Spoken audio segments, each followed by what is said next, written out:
Hello, welcome to my YouTube channel everyone. आज हम राष्ट्रवाद के बारे में समझेंगे कि राष्ट्रवाद क्या है, इसकी परिभाषा क्या है, इसका अर्थ और इसके जनक कौन थे। भारतीय राष्ट्रवाद के जनक जो थे वो राजा राम मोहन राय जी थे। राष्ट्रवाद के अर्थ को समझेंगे कि meaning of the nationalism. Nationalism एक ऐसी विचारधारा है, विचारधारा कह सकते हैं, नीति कह सकते हैं, या हम सोच कह सकते हैं। ये एक ऐसी विचारधारा है जो राष्ट्र कह सकते हैं, देश कह सकते हैं, ठीक है। जो राष्ट्र और देश के सदस्यों को साझा पहचान को बढ़ावा देती है, उसे राष्ट्रवाद कहते हैं। इसमें कहा गया है कि ये जो है ना, किसी भी देश या कंट्री की साझा पहचान से मतलब है कि उनको एकीकृत बनाती है, उनको एकजुट बनाती है। जो भी उनकी पहचान उनको एकजुट करती है उसे ही राष्ट्रवाद कहा जाता है। सरल शब्दों में राष्ट्रवाद उस विश्वास को कहते हैं जो राष्ट्र के अधिकार, राष्ट्र में जो भी लोग रह रहे हैं, जिस भी देश या कंट्री में जो भी लोग रह रहे हैं, उनके अधिकार, उनकी स्वतंत्रता को, जिस भूभाग पर वह रह रहे हैं, उसको भी राष्ट्रवाद कहा जाता है। आगे हम इसके शाब्दिक अर्थ को समझेंगे कि इसका शाब्दिक अर्थ क्या है। मोस्टली जितने भी शब्द हैं ये लैटिन भाषा से ही लिए जाते हैं। वैसे ही नेशनलिज्म जो है वो भी लैटिन भाषा से ही लिया गया है।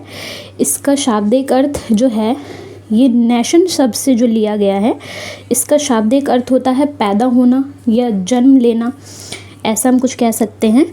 इस अर्थ में राष्ट्र में जिनकी पैदाइश एक ही नस्ल से हो, इसका कहने का मतलब है एक ही जाति या एक ही नस्ल कहना, या एक जैसे जिनकी सोच आपस में मिलती हो, जिनकी विचारधाराएं आपस में मिलती हो, जिनके विचार आपस में मिलते हो, ये उसको कह रहा है कि एक जैसी ही नस्ल होना।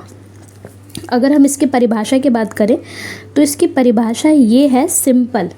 अगर साधारण रूप से समझे कि इसकी परिभाषा क्या है, राष्ट्रवाद की जो परिभाषा है वो क्या है, तो हम इसे ये कहेंगे कि किसी क्षेत्र में रहने वाले लोगों या समुदायों का संगठन जिनमें एक विचारधारा या एकता की एक समान भावना होती है। मतलब किसी भी देश या किसी भी राष्ट्र में रहने वाला कोई समुदाय, कोई भी समूह या कोई संगठन, ठीक है, जहाँ पे 2, 4, 5, 6 लोगों की जो है उनमें एकता हो, उनमें एक जैसी सोच हो, उनकी जो भावनाएं हैं, उनका जो सोचने का तरीका है, नज़रिया है, सब एक जैसा हो, तो उसे ही एक राष्ट्रवाद कहा जाता है।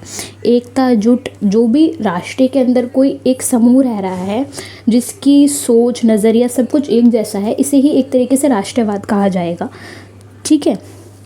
ये किसी तरह का जाति या फिर लिंग, इन सब के आधार पे कोई भेदभाव नहीं होता है इसमें, ठीक है। और इसका जो इसे उदाहरण के लिए हम देख सकते हैं कि 1857 की जो क्रांति थी, भारतीय स्वतंत्रता संग्राम को हम मुख्यतः राष्ट्रवाद की भावना के रूप में देख या समझ सकते हैं। ये इसका उदाहरण है।